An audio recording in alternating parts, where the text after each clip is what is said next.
Spook. Yes, Why are we wearing beards? because we had to fix the team. So where are we going? We're going on a Rukal. Not a ZZ Top impersonation bar. I feel Yiddish.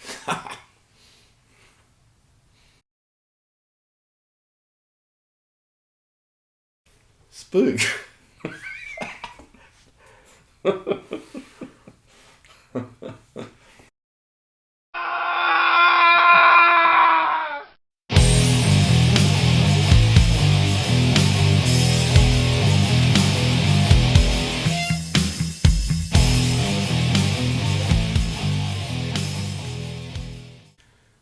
Welcome to the Collingwood Rant. I am Sly. And I am Spook.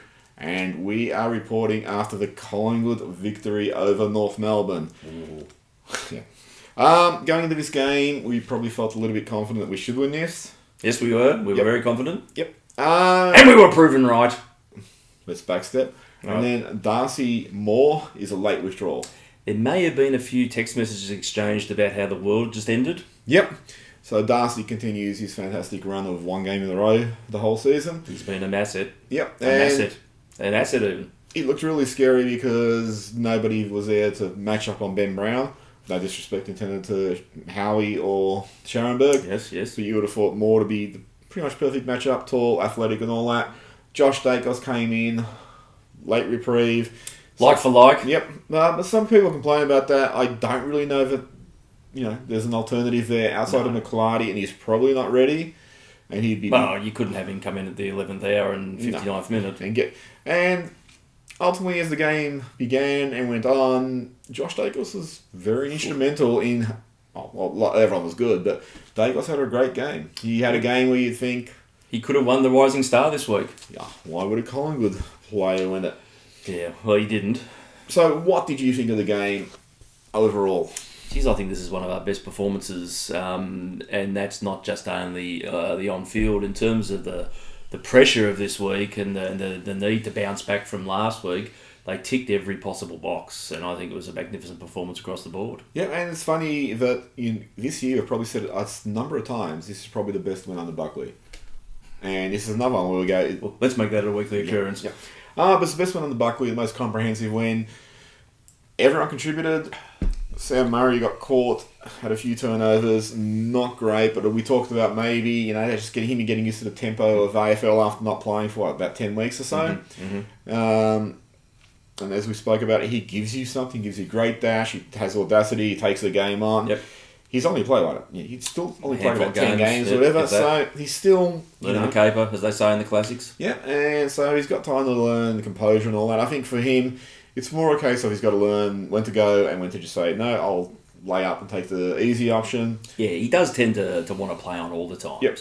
But, I mean, at the same time, I don't mind the fact that he backs himself. He obviously believes he can get out of those particular situations with his dash, and I'm much happier with him in the side than I am watching him run At around the moment, I am too. I think you're looking at him as somebody who brings something unique to that backline, and you get someone like him, Maynard, Langdon, possibly aged back in a few weeks, and you think, okay, you got some good counter attack out of there, and they all do it in a different way. Maynard's sort of that brute strength. Crispy has that straight line dash. Sam Murray just has that insane take up, roadrunner taking off, get out of my way. Yep.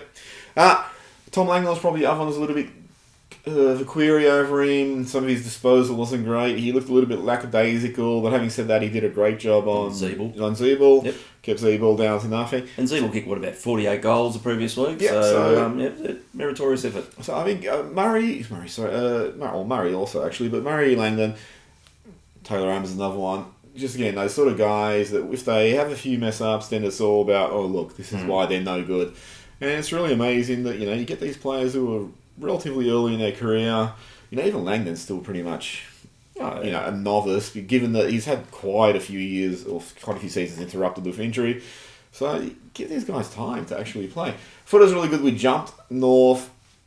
We were effective on the scoreboard, which is great. If we did that against West Coast last week, those first 15, 20 minutes, you might have had that game unfold in a different way. And then when North came back at us, I think they kicked 4 goals in the right one stage. It looked like, this is going to be like one of these messy, we'll win, but, we'll have to struggle to hold on.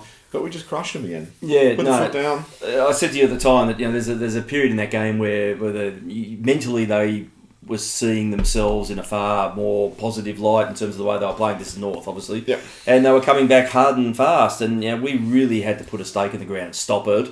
And then the fact that they'd stopped it and they also countered, pretty much undoing all the damage that was done and restored the margin, that was a great, exactly the perfectly right answer. And that was really encouraging to see. Now, what the great thing about this game, it was a game where a lot of half chances were taken. You saw the guy take a few snaps. Huskin Elliott, ran onto that one they just let run through them. Mm-hmm. Myercheck got a snap in there. So there was a lot of goals where you'd think, okay, if you capitalise on those half chances, you're always going to put yourself in the best possible chance of winning. And then you had a couple of guys like Taylor Adams and Levi Greenwood from set shots, kicking long goals. So we took our chances when they were there. Which bizarro, Collingwood, really. Oh, well, we'll get to that a bit more later. Oh, sorry. No. Brody Myercheck, 3 goals in the first quarter and 4 goals overall. Fantastic.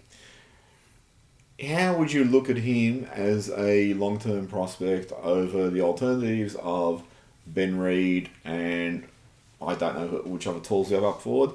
Well, I've loosely crunched some of the numbers out of this. He's played 7 games, kicked 14 goals, 2 bags of 4. Yep.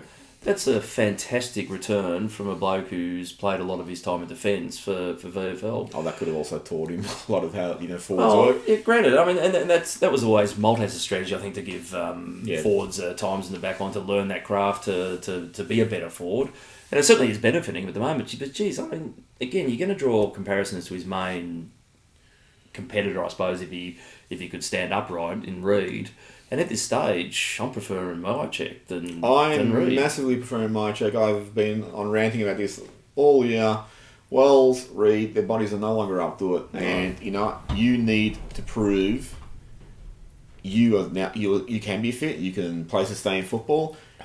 You can't keep sort of doing this all in, we'll play them and hope they get through. It just doesn't work. Sorry, both guys were champions, but they're older, they've had bad injury runs. Why do we continue to gamble on the possibility that they may come good?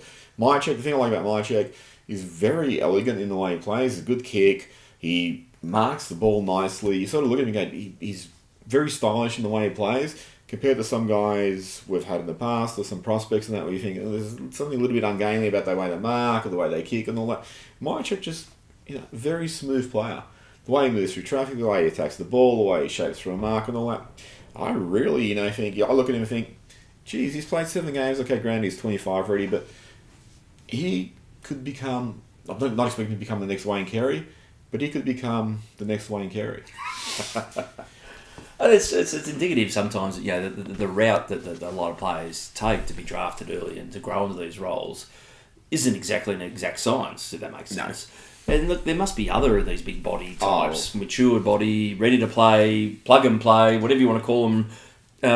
Players are out there that could fit into these modern AFL sides and do extremely well. And I think developmentally, why don't I choose that word? Yeah, but you look at that. You look at someone who was young, like, say, Jack Watts, and when he was 18, 19, he was getting... You're going to have a proper discussion about this, aren't you? No, yeah.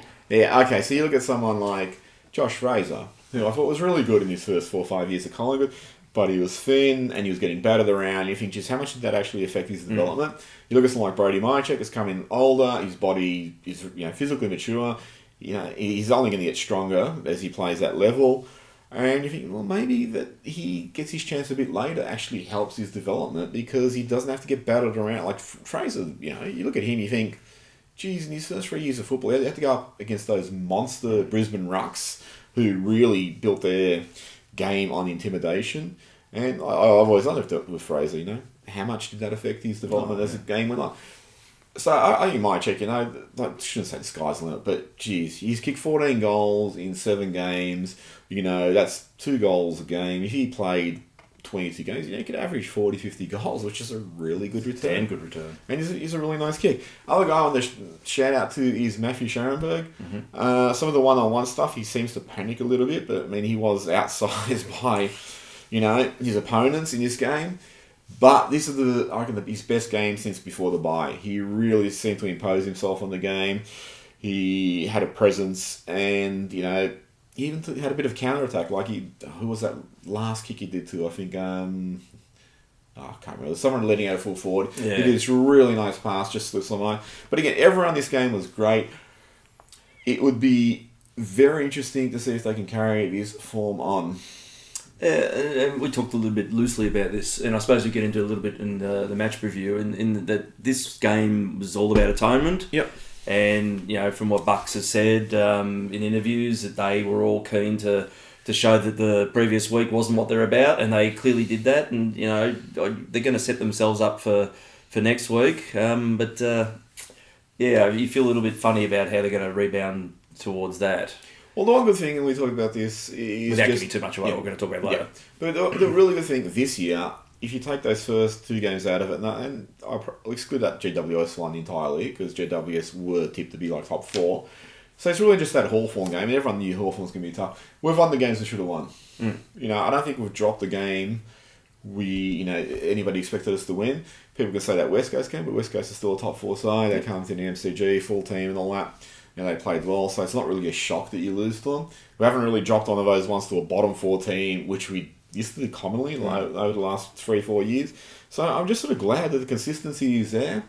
And you always feel with this team, they're a chance. They're always going to be a chance to run over the top of an opponent or to be in with a game, or when you need that other gear, as they've proven against Essendon, proved against Brisbane. That Brisbane win looks better and better week by week because Brisbane's playing really well. Even Carlton had their 2 great weeks, and one of them was against us. And when we're challenged, we just put the foot down, got a few goals, and pulled away from the opposition. And that's always a sign of a really good team, that you have those extra gears. Mm-hmm. Any final thoughts on this game? No, I said there was really no passengers. There's probably a couple of fumbles and grumbles and stumbles, but you can't have it all. But it was overall a fantastic across-the-board performance. And this is the sort of stuff you want to see leading into the finals. If you can sustain this, it's going to be hard to see who can stop us. And when we're playing at our best like that. Because, I watched a few of the other games of the weekend. There's some good games this weekend, but I think in terms of overall consistency across the board and ability, we were clearly the best out there. Yep. And that's not bragging. Well, actually it is. This is how Peter Parker started out. Is there radiation up there? Look, really encouraged by that performance. Love to see more of it. Certainly towards finals. Thanks for coming. And it's I don't want a big notice against Richmond. Richmond's still the team to beat. So what I say is still, regardless, Richmond is still the team to beat. Mm-hmm. You look at the team we played, where Darcy Moore was laid out. You had a couple of guys like Josh Dake, again, a really good game, but who probably wouldn't be in your best 22 at the moment. You got guys like Elliott, Aish, Moore, Trelaw, Fasolo, possibly to come in. So I look at this team and I think, geez, there's actually quite a bit of upside still, to come. And you get guys like Braden Sire and Tom Phillips who are still developing. And, Phillips has been a little bit quieter lately. Sire is a bit in and out of the game, but geez, when he's in it, he's really, really good. The way he just stands up in tackles, his weighted handballs, his composure. Fantastic. And he's one of these guys, it reminds me a bit of Pendlebury, just in terms of his early football. You think, geez, it looks like you've been playing for about 3 years because you already have composure, someone who's played 40, 50 games. Mm-hmm. And you think about, gee, what are you going to be like in 40 or 50 games? You're going to, if you continue to develop at that rate. Anyway, that's it for the Collingwood North Melbourne review. We'll be right back with Medium Acidic.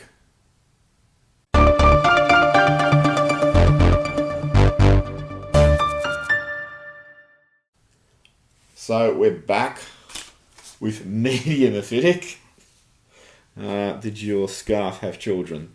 My merkin had a mind of its own. This is a feel-good story in the beginning, Medium Acidic with.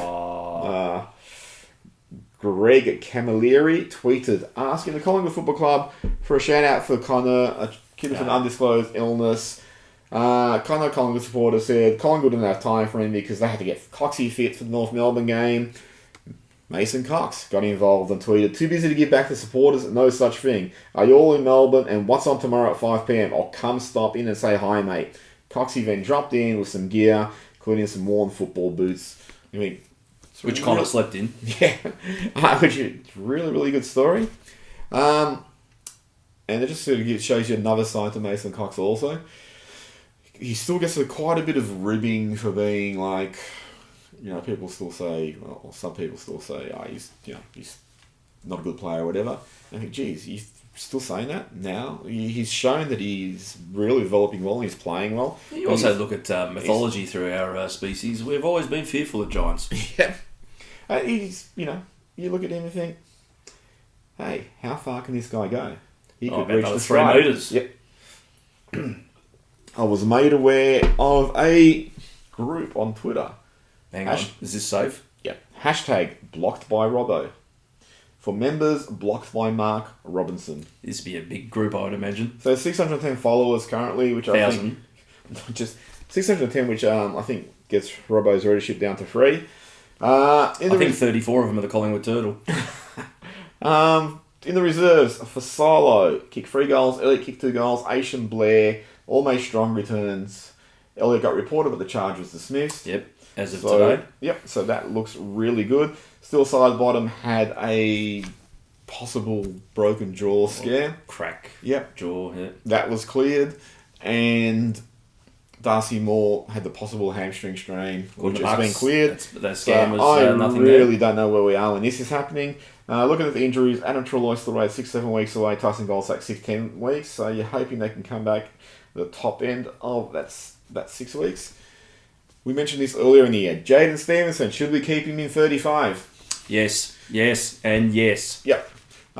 Great, well-intentioned, tradition that Collingwood try to start with is 35. Well, I'm just counting on my hand all those times that McClarty wore it out there on the field. Or Scharenberg in his first season. It's pointless. Let us see a player build a career in 35, like Peter Dacos did, like Simon Prestigiocamo did.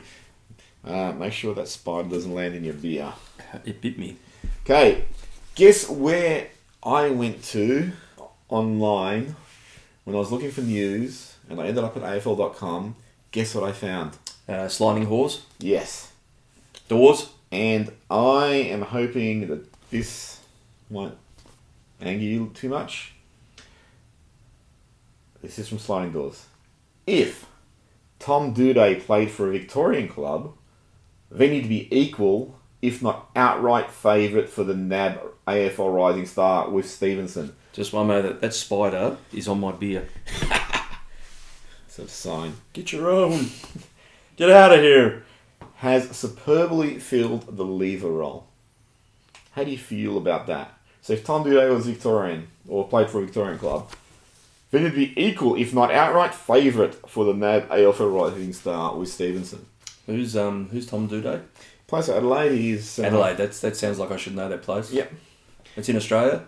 No, apparently not. No. Is it in the past? No one has ever heard of anywhere outside of Victoria.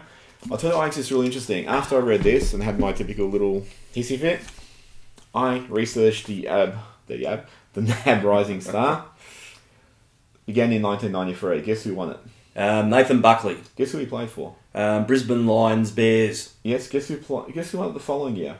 Not Nathan Buckley. Chris Scott for Brisbane. Oh, I see a pattern forming. Nick Holland won it for Hawthorn the following year. Oh, good on him. Ben Cousins won it for West Coast. Mm-hmm. Michael Wilson won it for Port Adelaide.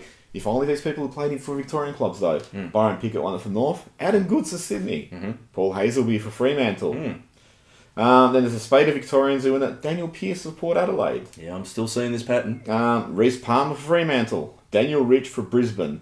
Dan Hannaberry for Sydney. Dyson Heppel. Daniel Taylor for Adelaide. If only he played for a Victorian club, he might have won that more. We would have known who all these people were as well. Jager O'Meara for Gold Coast. Lewis Taylor for Brisbane. Jesse Hogan for Melbourne. Callum Mills for Sydney. And Andrew McGrath. So 14 interstate players have won this in the since it's been running in 1993. But apparently if they play for Victorian clubs, I guess more would have won it. This is, go fucking do some research! I think he wants them to go and do some research. Fucking hell, man, really. Wasting people's time with bloody sensationalised shit. And this is really interesting too. This better be. It's not about Collingwood. Again, it's sliding doors. If we're running the Suns, then we'd be calling a press conference for Monday and be telling Tom Lynch he'll be in attendance, and that he'll be announcing whether he's staying or heading Victoria. Given he's not playing again this year, he's just going to Victoria. That's his only option. Yeah. Which probably it is, but still. But there's no other clubs outside Victoria. No, there's no clubs. and no rising stars. You know, why does he have to fucking rush a decision? I'm sick Because of the this media shit. want him to. Oh, God, it was fine when Dusty Martin bloody didn't sign until the end of the year, but, you know, it just shits me. I'm talking about something a little bit more close at home, and you brought this up with me, Collingwood goal kickers. So we're going through the Collingwood goal kickers for the year. Mm-hmm. Side bottoms on 10, Treloar on 11, Phillips on 12, Meyer Check on 14, Cox on 15, Thomas on 28, Stevenson on 28, the Goey on 30, and Hoskin Elliott on 34. So that's a really good spread, and especially when you consider the Goey missed the first few games and has had runs through the midfield. Mm-hmm. Stevenson didn't kick goal, I think, for about 3 weeks, first 3 weeks. And you get Mychek, as you pointed out. He's only played 7 games this year. And the other guys like Phillips and Treloar and Sidebottom are predominantly midfielders. Cox plays in the ruck. It's a really good spread that we're getting. Excellent spread. And I actually think about, you know, geez, imagine you drop Elliott or Fasolo or more in there, how that will work. Because I also worry about getting like a little bit too conscious of the bigger name players. I reckon it's really good when you have that spread of, you know, I mean, DeGoey is becoming a beast in terms of his name. Elite. Yep, but, you know, it's that whole sort of Buddy Franklin thing that Sydney went through a little bit where it was like, they're too buddy conscious. And you know how that works is because the player is just has such a dominant presence on field, teammates go to him. But generally, yeah, but it's the talls that generally demand the ball more than the smalls, and I think that's where it's working with us at the moment. It's our unpredictability. When it gets in there, they fight to keep it in. Or if you got someone like DeGoey that's just a monster that just pulls the ball to him and then makes wonderful things happen, it's a hard thing to defend against when it's coming in and you've got several options. But if you got that tall, that's generally like Ben Brown was the target on the weekend, or even Dorr wasn't really. He took a lot of intercept marks, but he wasn't really a target. But they were always looking for Brown generally, and that was their undoing at the end of the day. Well, the really pleasing thing in this game, maybe we should have mentioned in the match review, is again we had those eyes lowering and on-ring leads. You know, there's a couple of really good leads, or more than a couple of really good leads where players just got loose, they got in the open, and we kicked to their advantage. And that's fantastic because when you play like that, you're just going to create such difficulty in manning them up, but you're also going to create uncertainty because it'll be this guy's going that way, that guy's going that way. It's like, you know, who are they going to hit up? You can't double and triple team whoever the target is at that time. Look at the gully. The amount of times the gully you'd think are probably drawing 2 or 3 opposition, but they can't because at the time, as it's working out, the opposition just don't know who will go to next. No. And if you man up the gully, then you're letting someone like, you know, Hoskin Elliott or Josh Thomas or whoever it is get loose. And then you got Cox there, and with Cox, he still inspires that panic in opposition. He scares them. I mean, when he takes those 2 steps from defence into the forward line, yeah. They just don't know. I mean, they're just going to assume the ball's going to go high and mighty towards him, and they just can't reach where he reaches. And the great thing about Coxie is he's really one grabbing a lot of marks. And once he gets his hands around, I mean, you know, they're bigger than the ball. It's very hard to dislodge it.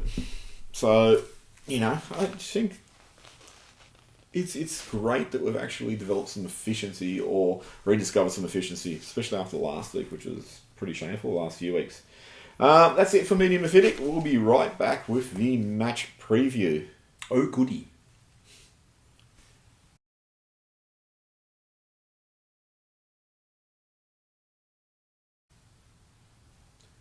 So this is the match preview. We are playing the Tigers this week on, what day is it? Saturday at 1:45. Does a Saturday really exist in the Collingwood? Apparently, back to back.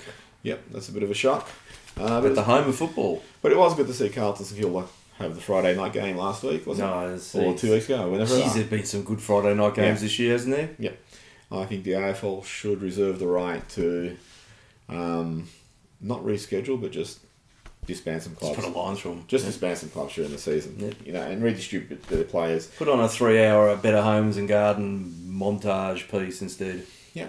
Do us all a favour. Maybe do it in the Carlton forward line where the weeds are growing.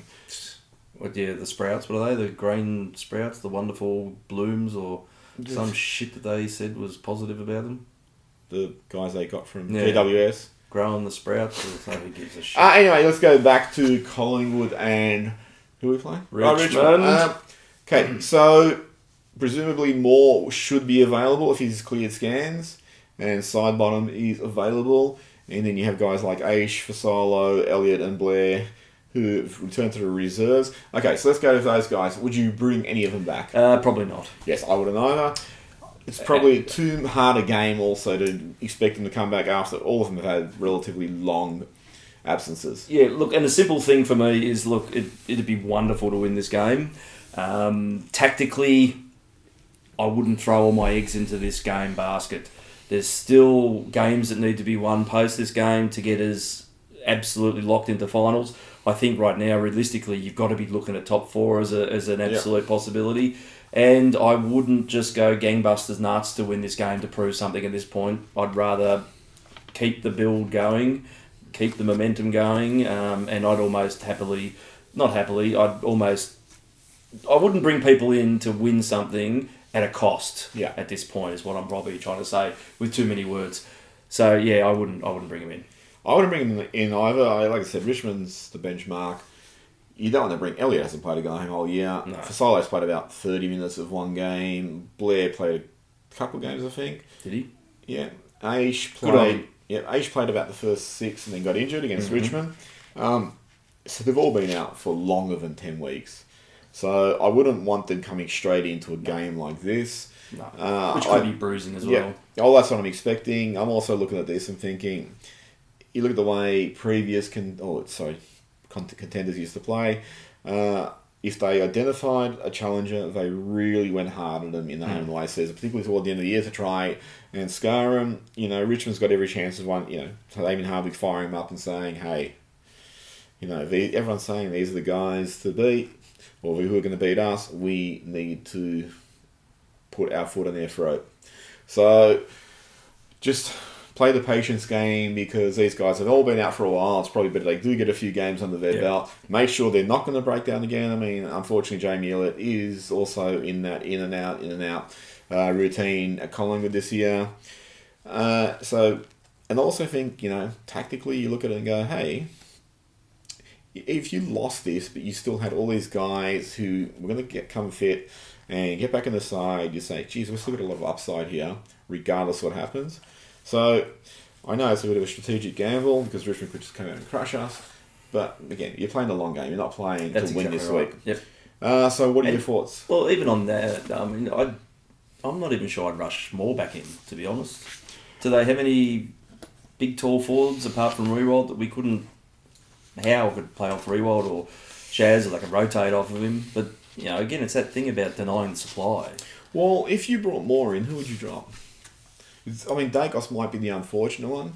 He had a really good game. Yeah, you couldn't punish him for that game. I mean, I don't know. Sire, possibly. But again, you're robbing some of that, creativity that he pulls out of packs and whatnot. It's a good one. I mean, maybe Varks, I don't know. But again, you're looking for a reason to bring him in when at the moment there probably isn't a need. I'd give him another week to get over whatever it is that's wrong with him again and just stick with what we've got. I think that defensive unit at the moment could contain a fair bit of the Tiger. The only thing I like about the idea of playing more, and disappointed Buckley didn't do this 2 weeks ago against West Coast, was when we weren't scoring, just throwing more up forward or, as you said, throwing my check down back and throwing Howe up forward. But just having that flexibility to do any of that. More...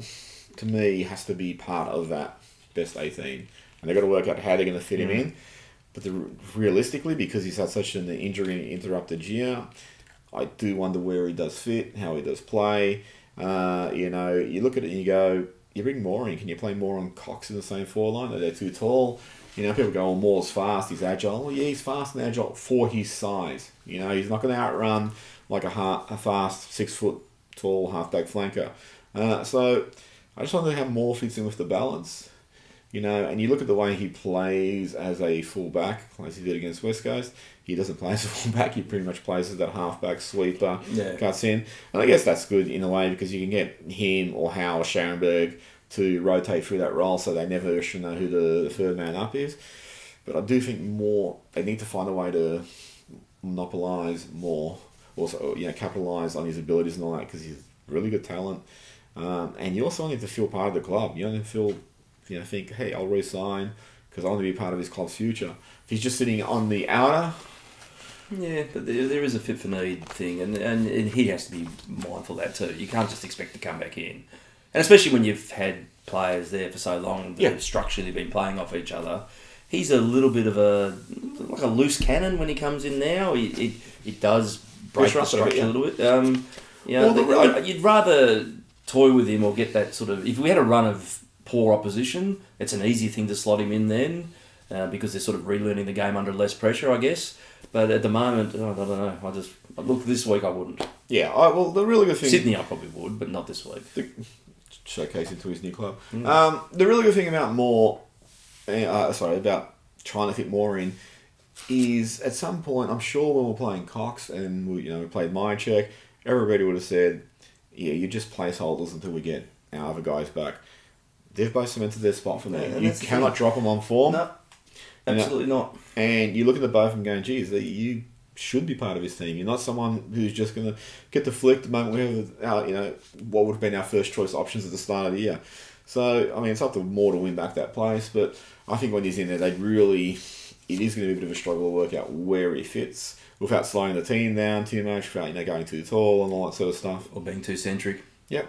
I mean, I don't know if his fitness will allow it, but you might have considered doing something like just playing him on the wing or something.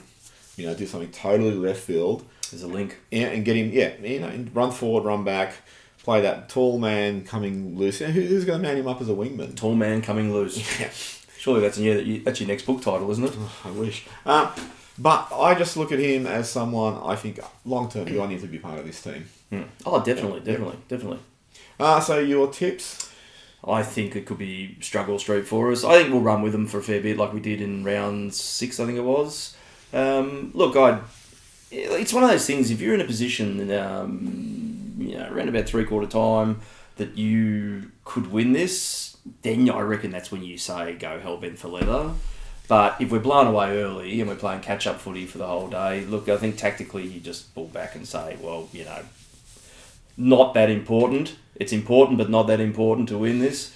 Think about what we've got coming up and win those. We've got to cement that top 4 spot. Yep. And this game isn't going to win you a premiership. No. The next 2 months, essentially will determine our outcome, not this one game. Yeah, well, intellectually, I think the Tigers are still too good for the side we're currently putting out there. As I said, there's still a lot of upside in our team. So I think we can match it with them for a while. They've shown they've got another gear. Good teams do that. They've run away from most opposition. And they win all their games on the MCG. Yeah, and to win against the Tigers, I think you'd really need a couple of special performances. You'd need like Cox to kick 5, or Hoskinen to have like a massive day out and kick 8 or something to really scare them. But with my heart, I'm just thinking, let's make it like the 2010 rematch against Geelong later in the year, where I think for about the first 3 quarters it was pretty equal, and then we ran over the top of them, and it should have showed that we'd arrived and we were a team to be taken seriously. So, head, Tigers, heart, Pies. Yeah, reasonable. 114 points. Yeah, you're being conservative, I think. Yeah. Well, any final thoughts before we go? No, just don't get injured, please. No more injuries. Maybe the Tigers could have some for a change. I think they've had that same team on the park for the last 10 years without so much missing a game. So, maybe it's their turn. Yeah, and my message to Trent Cotchin, you're a champion player, but stop being a soft jib who pushes people when they're sitting on the ground winded, because that is weak as piss. Anyway. Do you think he watches? Why wouldn't he? Good point. With humour like ours. So that's it from us. If you want to borrow my beer, it's here. That's it from us for this week. We'll be back next week to wrap up the match against the Tigers. Beautiful. See you on Blocked by Robbo. And thanks for watching.